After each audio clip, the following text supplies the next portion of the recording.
और इस अवसर पर मैं हम सबके लिए सौभाग्य की बात है कि हरियाणा की इस पावन धरा पर आज इस वर्ष पुनः माननीय लोकसभा अध्यक्ष महोदय का शुभागमन हुआ है। मैं पर्यटन और शिक्षा मंत्री हरियाणा सरकार श्री कंवरपाल जी से निवेदन करूंगा कि वहां आए।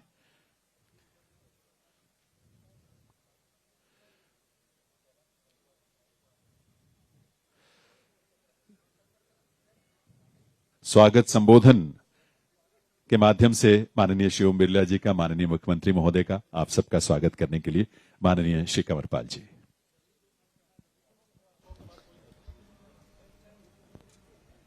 आज ये हमारे लिए बहुत ही खुशी और गौरव की बात है कि आज ये कार्यक्रम जो लाइट एंड साउंड हम शुरुआत कर रहे हैं उसके हमारे माननीय मुख्य अतिथि आदरणीय ओम प्रकाश बिरला जी, मैं उनका अपने विभाग की ओर से, सरकार की ओर से हार्दिक अभिनंदन और हार्दिक स्वागत करता हूं।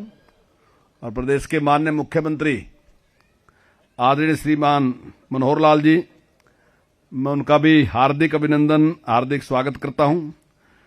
पूजनीय स्वामी ज्ञानानंद जी महाराज, आज वो भी इस कार्यक्रम में उपस्थित हैं और हमारे मार्गदर्शक हैं इसमें, तो मैं उनका भी हार्दिक अभिनंदन और हार्दिक स्वागत करता हूं। उनके साथ ही बहुत से संत वृंद आज इस कार्यक्रम में पहुंचे हैं। मैं हृदय की गहराई से उनका अभिनंदन करता हूं।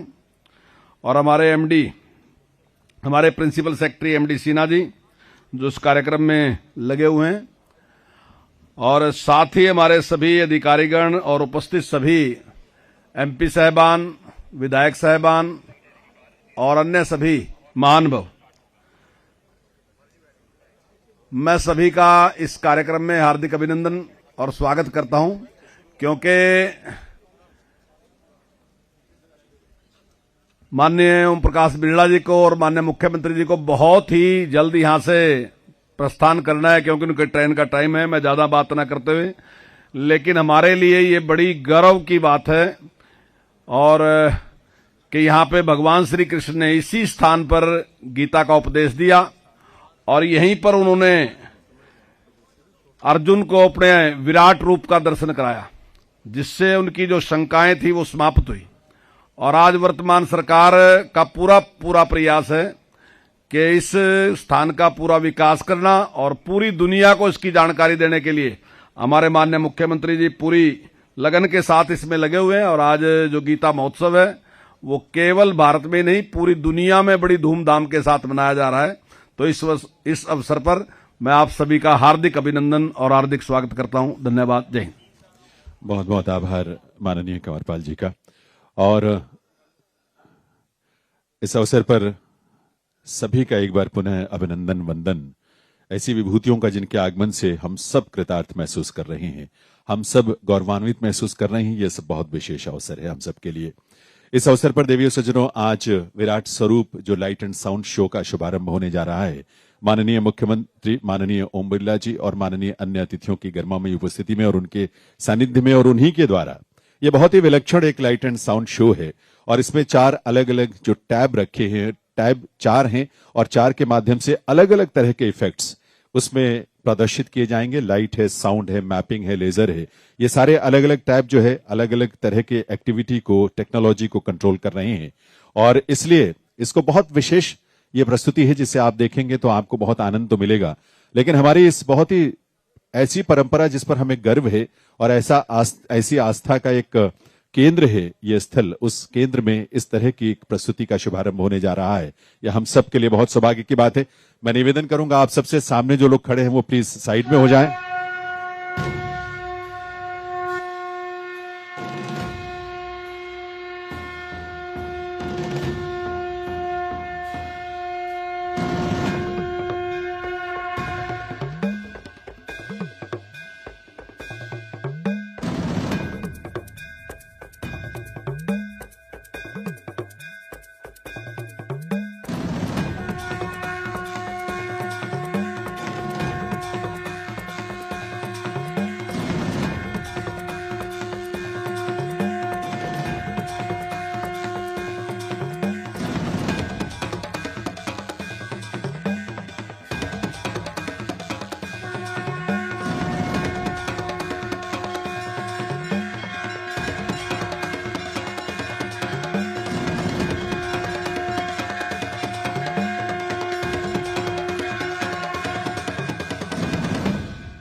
नमस्कार। ज्योतिसर की पावन भूमि में आप सबका स्वागत है।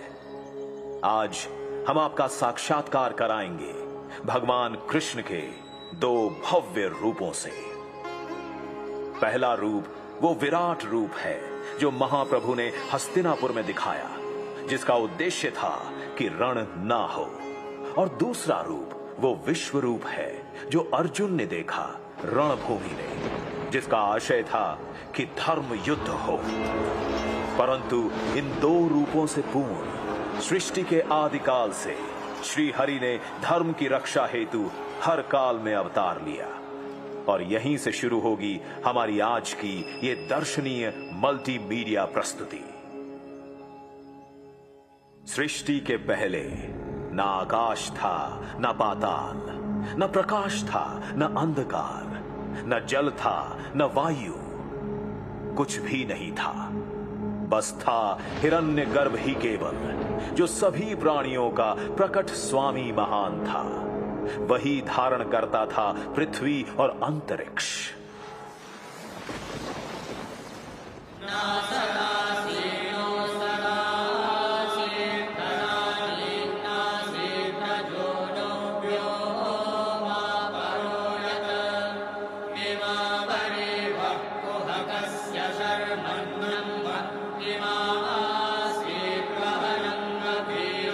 सृष्टि से पहले सत नहीं था, असत भी नहीं, अंतरिक्ष भी नहीं, आकाश भी नहीं था।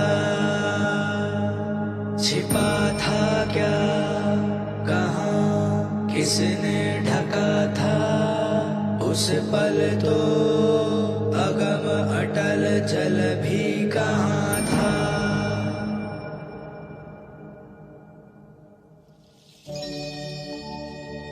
ब्रह्मा द्वारा रचित अद्भुत और अनुपम सृष्टि के पालन और सुरक्षा का भार महाविष्णु ने संभाला और धर्म की स्थापना हेतु अनेकों अवतार लिए।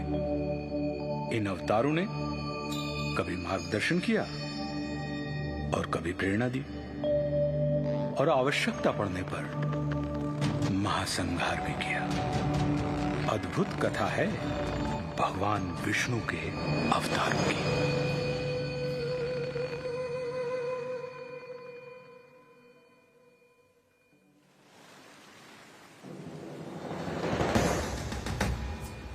मत्स्य रूप में नौका से जीवन को पार लगाया।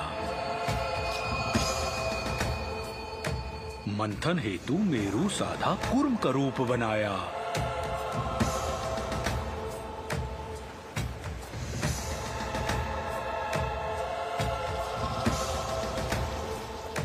लील रहा सागर धरती को वार है आन बचाया।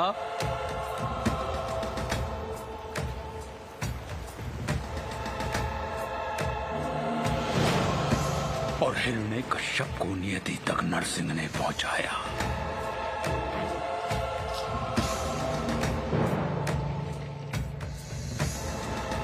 त्रिपद में वामन के पहुंचा महाबली पाताल।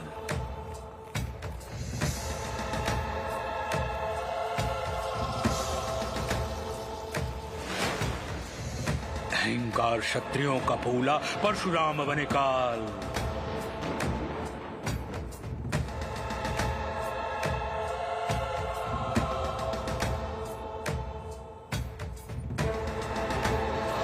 संघर्ष किया, वनवास किया, जनमानस को विश्वास दिया।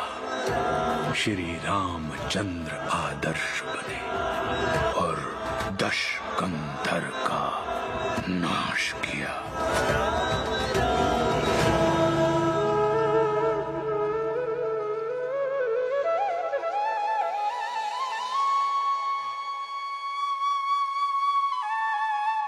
इन 7 आंशिक अवतारों के बाद महाविष्णु ने धारण किया पूर्ण अवतार।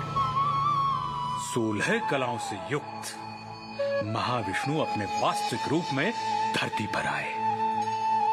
अपने 8वें अवतरण में योगीराज कृष्ण के रूप में। ये वो अवतार था जिसमें महाविष्णु ने प्रेम भी सिखाया और युद्ध भी, रास भी रचाई और रण भी।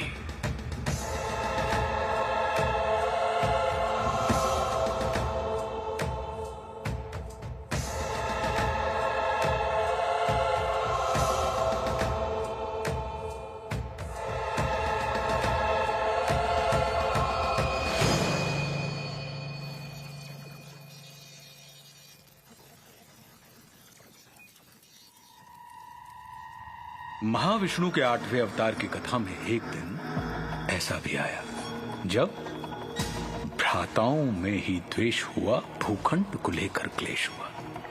कौरव ने चौसर बिछवाई, पांडव को समझ नहीं आई।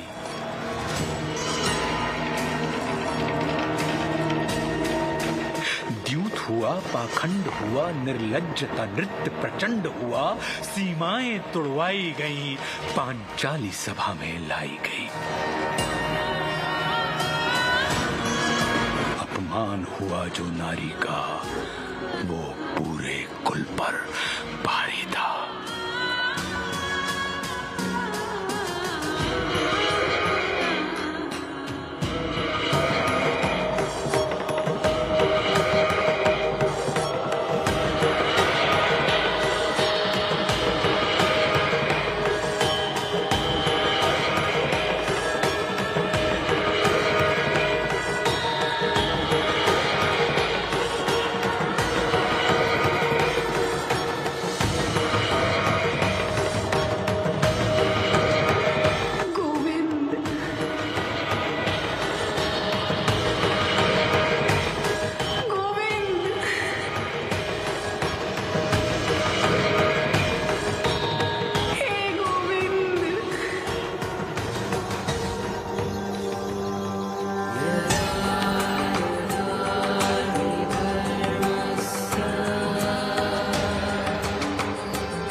कृष्ण से संरक्षण पाकर द्रौपदी ने संपूर्ण कौरव सभा में नारी अपमान की चेष्टा करने वाले हर व्यक्ति को चेतावनी दे डाली।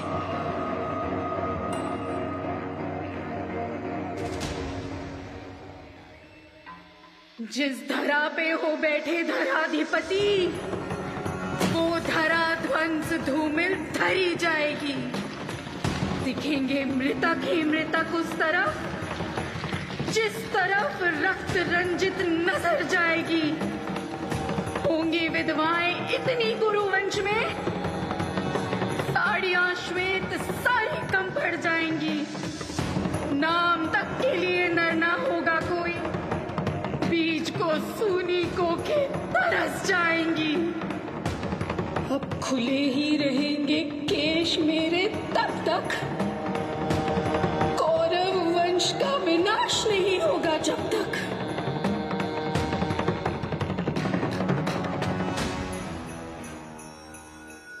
द्रौपदी के अपमान की घटना ने वो पृष्ठभूमि तैयार कर दी जिस पर महाभारत रचा गया। कौरव और पांडव अपनी अपनी सेनाएं संगठित करने में लगे। कृष्ण ने दुर्योधन के पास जाने का निश्चय किया। ये उनका युद्ध रोकने का अंतिम प्रयास था। और फिर हस्तिनापुर की सभा को संबोधित करते हुए वासुदेव कृष्ण ने कहा, दो न्याय अगर तो आधा दो, पर इसमें भी यदि बाधा हो तो दे दो केवल 5 ग्राम। रखो धरती अपनी तमाम, हम वहीं खुशी से खाएंगे, परिजन पर असी न उठाएंगे।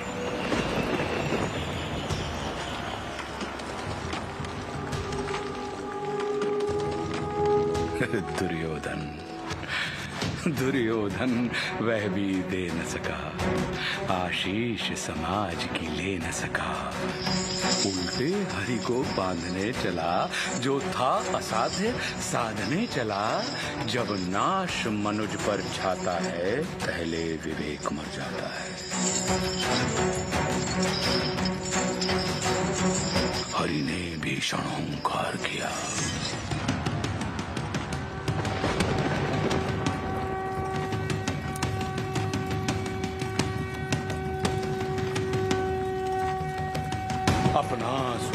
विस्तार किया। डगमग डगमग दिग्गज डोले, भगवान कुपित होकर बोले, जंजीर बढ़ाकर बांध मुझे, हाँ दुर्योधन बांध मुझे। यह देख गगन मुझ में लय है, यह देख पवन मुझ में लय है, मुझ में विलीन संसार सकल, मुझ में लय है झंकार सकल। अमृतत्व फूलता है मुझ में, संहार झूलता है मुझ में। उदयाचल मेरा दीप्तिपाल, भूमंडल वक्षस्थल विशाल, भुज पर दिबंध को घेरे हैं। मैनाक मेरु पग मेरे हैं, और दिखते जो ग्रह नक्षत्र निकर, सब है मेरे मुख के अंदर। दृगों तो दृश्य कांड देख, मुझ में सारा ब्रह्मांड देख।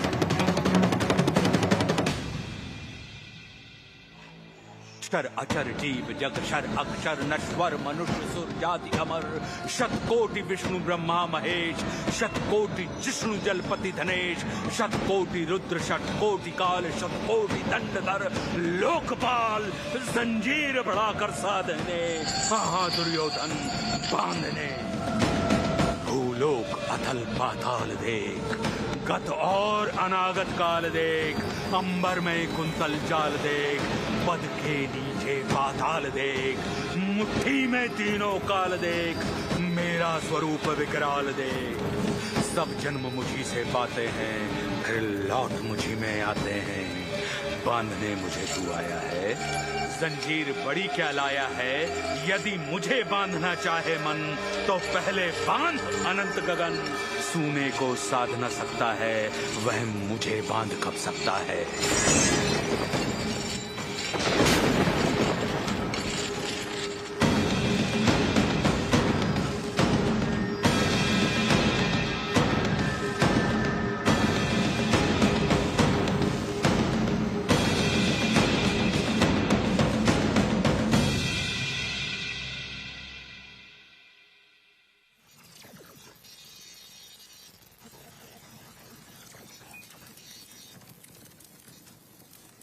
हरी सभा को छोड़ चले, करके रणगर्जन घोर चले। मन दुर्योधन का नहीं मना, और महाभारत का युद्ध ठना। जब नाश मनुष्य पर छाता है, पहले विवेक मर जाता है। रणभूमि पहुंची सेनाएं, फिर मध्य कृष्ण अर्जुन आए। अर्जुन ने देखे परिजन सब, शंका से भर आया मन तब। कोई गुरु तात कोई भ्राता, इन सब से है मेरा नाता। गांडीव चलाऊं मैं कैसे, संबंध भुलाऊं मैं कैसे। घटनाक्रम ऐसा घटित हुआ, जब रण में अर्जुन व्यथित हुआ।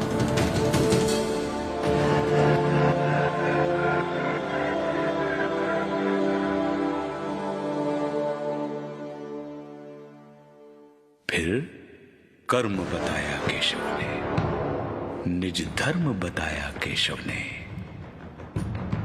बोले निमित्त तू मैं करता, मेरे होते तू क्यों डरता। ब्रह्म ज्ञान पाकर अर्जुन भी उसी लोभ से ग्रसित हो गया, जिस लोभ से मानव कभी पार नहीं पा सकता। और वह था ईश्वर के विश्वरूप का दर्शन।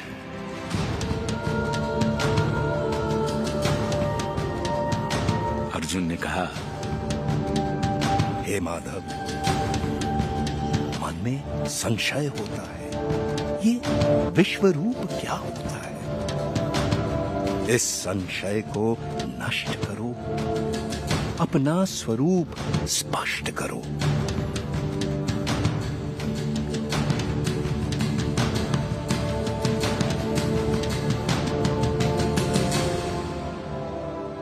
बोले हरि, दृग नहीं है योग्य तेरे, ले दिव्य दृष्टि लख रूप मेरे।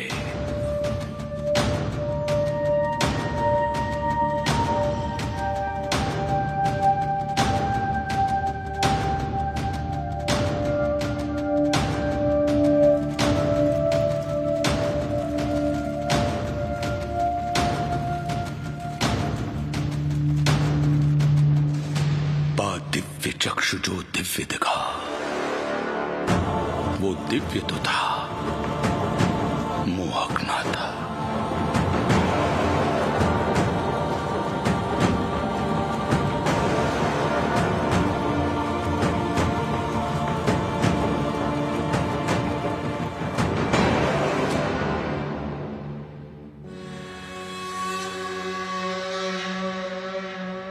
वो रूप नहीं मुरलीधर का, वो दृश्य महाकालेश्वर का।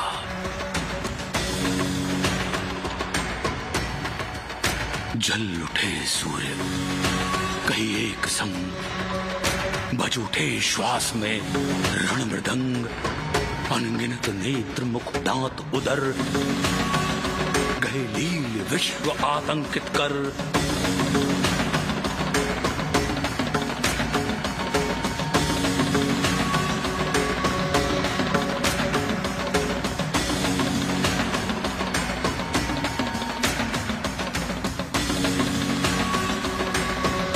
उद्गीरत मुख से प्रलय आग, कौरव पांडव हरि भोज भाग। आदित्य रुद्र मारुत अपार, गंधर्व वसु अश्वनी कुमार। कर रहे दंडवत सर्व नमन, पर हरि कोपमय गर्जित घन।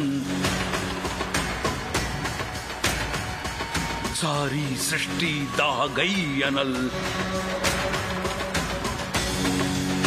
जो शेष बचा ले गया गरल।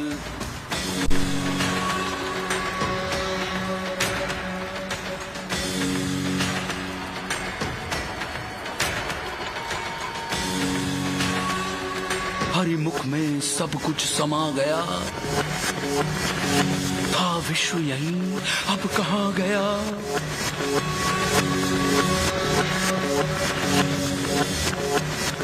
हरि मुख भक्षण को आतुर था, मुख एक नहीं शतकोटि मुख। प्रत्येक पार्थ के ही सम्मुख,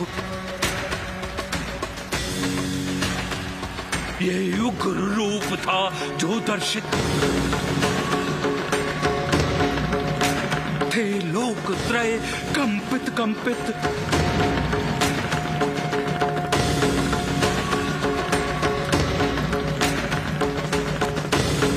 विकराल रूप जो दिखलाया, गुरकेश देख तक ना पाया। का रूप धरो वही जो प्रिय है, हर शब्द तुम्हारा अनुनीय है। बोले प्रभु उठकर युद्ध करो, निज स्वधर्म को सिद्ध करो। नहीं समर तेरा ये मेरा है, कर्तव्य कर्म बस तेरा है।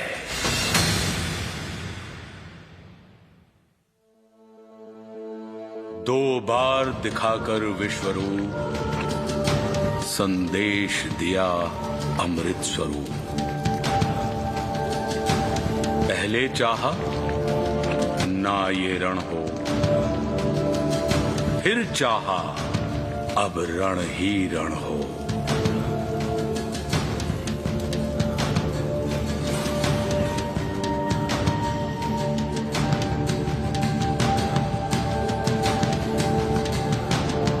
मैं ही तो हूं हर कोने में,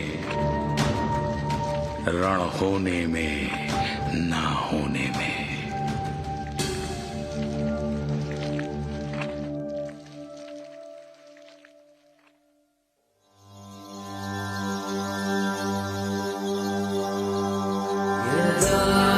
यदा हि धर्मस्य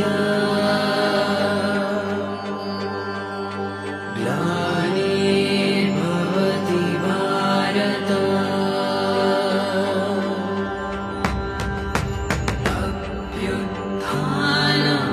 अभ्युत्थानमधर्मस्य तदात्मानं सृजाम्यहम्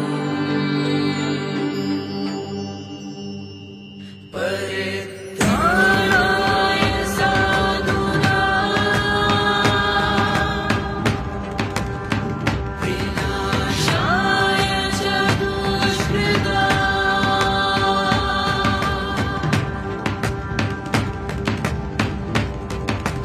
धर्म संस्थापनार्थाय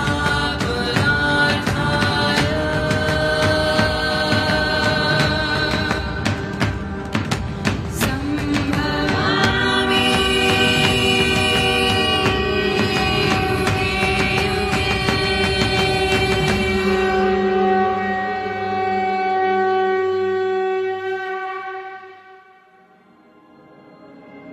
परम सौभाग्यशाली हैं आप जो आज ज्योतिसर की उसी भूमि पर इतिहास को पुनः जीवित होते देख रहे हैं। धन्य धरा ज्योतिसर की जहां योगी राज ने ज्ञान दिया। धन्य धन्य ये कुरुक्षेत्र जिसने इतिहास को थाम लिया। धन्य धन्य ये विश्वरूप जिसने जग को नव प्राण दिया। धन्य धन्य श्री महाविष्णु नव धर्म प्रणीत महान किया।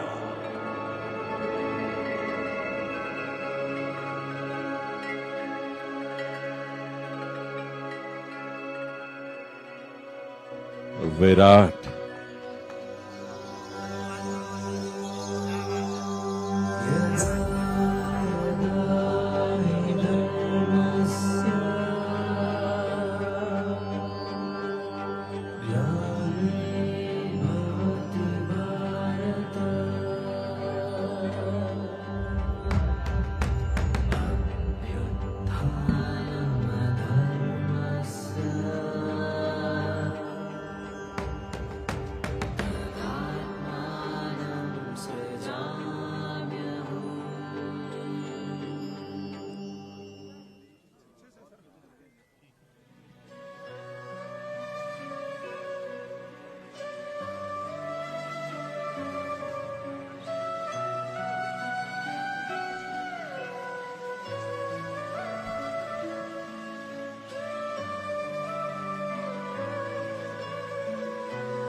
बहुत बहुत आभार माननीय लोकसभा अध्यक्ष महोदय श्री ओम बिरला जी का, माननीय मुख्यमंत्री हरियाणा श्री मनोहर लाल जी का।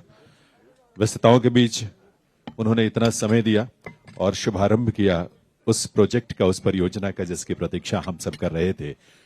भगवान श्री कृष्ण के विराट स्वरूप और विश्व रूप को लाइट एंड साउंड के माध्यम से जिसे हरियाणा पर्यटन ने तैयार करवाया और उसका शुभारंभ आज आप सबकी गर्मामयी उपस्थिति में माननीय श्री ओम बिरला जी और